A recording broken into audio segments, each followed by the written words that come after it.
Hello বন্ধুরা, কেমন আছো সবাই? আশা করি সবাই খুব ভালো আছো। আজকে আমরা তৈরি করব চিকেন বলের পোলাও। সেটা তৈরি করার জন্য আমরা এখানে একটা মুরগির বুকের অংশ কিমা করে নিয়েছি। এর মধ্যে কিছু পেঁয়াজ কুচনো, গোলমরিচের গুঁড়া, হলুদের গুঁড়া, ধনিয়া গুঁড়া, মরিচের গুঁড়া, হাফ চা চামচ জিরা বাটা, রসুন বাটা, আদা বাটা দিয়ে ভালো করে মেখে ছোট ছোট বল তৈরি করে নিয়েছি এবং এই তেলের মধ্যে ব্রাউন কালার করে সুন্দর করে বলগুলি ভেজে নিয়েছি।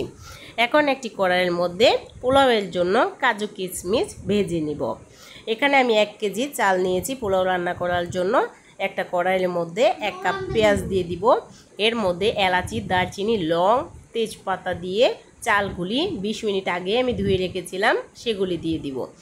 দিয়ে ভালো করে নাড়াচাড়া করে চালটা একটু ভেজে নিব। অপরদিকে আমি একটা কড়াইয়ের মধ্যে জল বসিয়ে নিয়েছি। এর মধ্যে আমি এলাচি, দারচিনি, আদা, তেজপাতা দিয়ে ভালো করে জাল তুলে জলটা যখন ফুটে আসবে তখন এই ভেজে রাখা চালটা দিয়ে দিব। এখন ভালোভাবে মিশিয়ে নিব। ভিডিওটি কেমন লাগলো কমেন্টে সবাই জানাবেন, একটা লাইক শেয়ার করে দিবেন। এখন আমি এর মধ্যে 1 কাপ লিকুইড দুধ দিয়ে দিব। এরপর ভেজে রাখা কাজু, কিশমিশ, কাঁচামরিচ অ্যাড করব। এটা টেস্টের জন্য আমি এখানে 1 চা চামচ চিনি দিয়েছি। লবণটা আপনাদের স্বাদমতো দিয়ে দিবেন। আমি এখানে লবণটা আমার স্বাদমতো দিয়ে দিয়েছি। আশা করি রেসিপিটি অনেকের কাছেই নতুন, তাই আমাদের ভিডিওটি দেখে একবার বাড়িতে ট্রাই করে দেখবেন। ছোট বড় সকলেরই খুব ভালো লাগবে। কামড়ে কামড়ে চিকেন পড়বে। এরকম নতুনত্ব রেসিপি পেতে আমাদের চ্যানেলটিকে সাবস্ক্রাইব করবেন।